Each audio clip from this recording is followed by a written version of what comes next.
All right, let's get right into it. If you're prepping for your final term exams and staring down the barrel of lectures 21 to 45, you are in exactly the right place. Welcome to the ultimate mega revision explainer for business and technical English. I'm going to be your guide today, and together, we're going to make sure you walk into that exam hall feeling absolutely confident and fully prepared. So, too much syllabus, too little time? Look, I know that staring at 25 dense lectures can induce some serious exam anxiety, especially when you're cramming the night before. But hey, take a deep breath. Consider this explainer your high-yield cheat code. We are going to completely filter out the noise and focus purely on the high-probability topics that are practically guaranteed to show up on your paper. Here's our rapid-fire roadmap for this session. We're going to hit persuasive messages, business reports, proposals, visual aids and presentations, resumes and letters, and finally, wrap it up with editing and mechanics. Okay, kicking things off with Section 1, Persuasion and Sales Messages. This is all about the psychology of influencing your audience.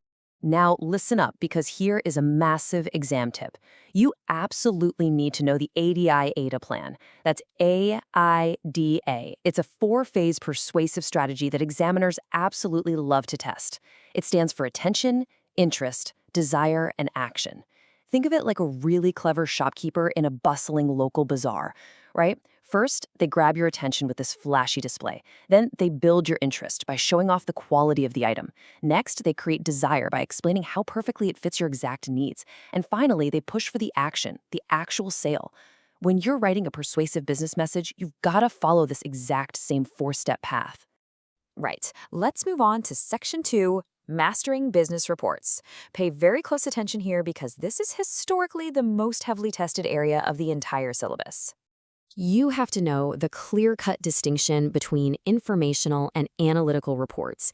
It is a classic comparison.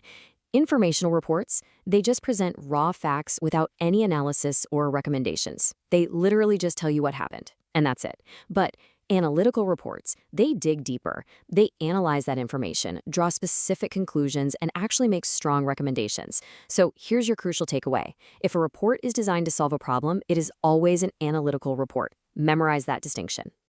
Now, short reports can take a bunch of different forms, like letters or manuscripts, but the memo is the undisputed king of internal communication. You'll see 4 standard components in a memo heading: to, from, date, and subject. To designates the recipient, who is inside the company. From is you, the sender. Date is simply when it's written, and the subject is your brief summary statement of what the whole thing is about. And here is exactly why you need to know this. Just look at this actual past paper snippet. It asks what we use for information sent inside an organization. The answer is a memorandum.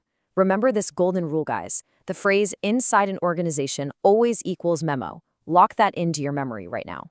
But what about the long reports? Planning a long report requires you to follow strict chronological steps. First up, define your outline and purpose. Second, outline the specific issue for investigation. Third, prepare a work plan. Fourth, actually conduct your research. And fifth, analyze that data and make your recommendations. It's kind of like planning a massive university festival. First, you define what the event even is. Then you figure out the logistical issues, create a timeline or work plan, gather your resources, and finally execute the plan to solve any problems. Okay, here's another incredibly important rule for the exam: formal report divisions. A formal report is basically broken down into 3 main chunks. First, you have the prefatory parts. These are things like the title fly, title page, and the letter of authorization.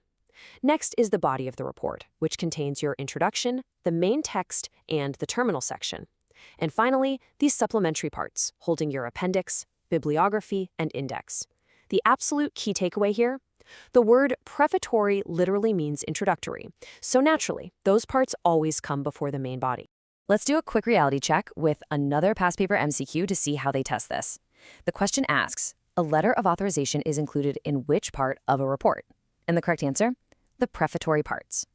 Seeing it directly from a past paper really cements just how crucial it is to know exactly where each document belongs in that 3-part structure. Shifting gears now to Section 3, Crafting Winning Proposals. These are the lifeblood of getting major projects approved. So imagine you're pitching this brilliant new software system to a really reluctant boss, or maybe you're trying to win a lucrative contract from a government agency. You are essentially proposing a structured solution to their problem to win their approval. Put simply, a proposal is a pitch, and that brings us to your specific exam tip for this module. A proposal is formally defined as a special type of analytical report that's designed to get products, plans, or projects accepted by outside business or government clients. Moving right along to Section 4, visual aids and presentations, because how we present our documents visually and verbally can literally make or break the entire message. There is an essential hard and fast rule here you must memorize for the MCQs. The rule of 6 by 6 for slide presentations. Your visual slides should have a maximum of 6 lines per slide and a maximum of 6 words per line. You should also use what's called telegraphic wording. For example, saying compensation soars instead of writing out a long, drawn-out sentence. Limit each visual aid to exactly one main idea, and just aggressively eliminate any unnecessary details. Remember, uncluttered slides equal clear communication. Now, when you're actually standing up there delivering the presentation, you've got 4 modes of oral delivery to choose from. Memorizing an entire speech. That can sound incredibly stiff and stilted. Reading from a script is okay for highly technical policy statements, but honestly, it puts audiences right to sleep. Then there's extempore, which means speaking from an outline or note cards, and this is widely considered the absolute most effective method. Finally, impromptu. That means speaking totally off the cuff, without any preparation, which is frankly quite risky. For the exam, just remember that extempore is the gold standard. Over in Section 5, we're tackling resumes and business letters. We are focusing on personal branding and the mechanics of job applications here. A formal application letter has a very strict 3-part structure that you need to have down cold. Step 1 is the front matter. This is where you state the specific job title you're applying for and mention exactly where you found the ad. Step 2 is the body. This is your time to shine, highlighting your education, experience, and talents. And step 3 is the end matter. Here you refer to your enclosed resume and, this is crucial, you request an interview. The end matter must always proactively ask for that interview. Finally, we are crossing the finish line with Section 6, grammar, editing, and mechanics. This is where you polish your documents, and trust me, it is a massive source of tricky exam questions. Here is a high-probability concept that students forget all the time, Gunning's Fog Index. I know, it sounds super complicated, but it's really just a simple mathematical formula aimed at locating your audience on a grade scale based on their reading abilities. It essentially measures how hard your text is to read, making sure that you match your document's complexity to your specific audience's comprehension level.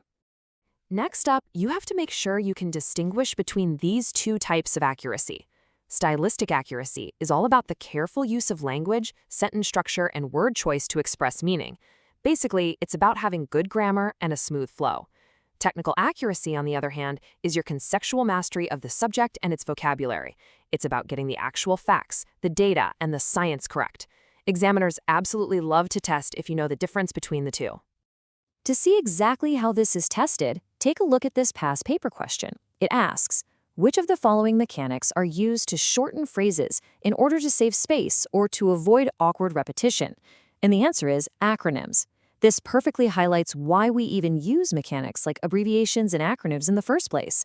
They save valuable space on the page and prevent your writing from sounding clunky and repetitive. And just like that, look at how much high-yield material we've powered through. So, have you mastered the ADIA plan, the various report formats, and those tricky editing rules? I highly recommend you pause here and mentally review these concepts one last time. You've got the cheat code in your hands now. But ask yourself this before you walk into that exam hall.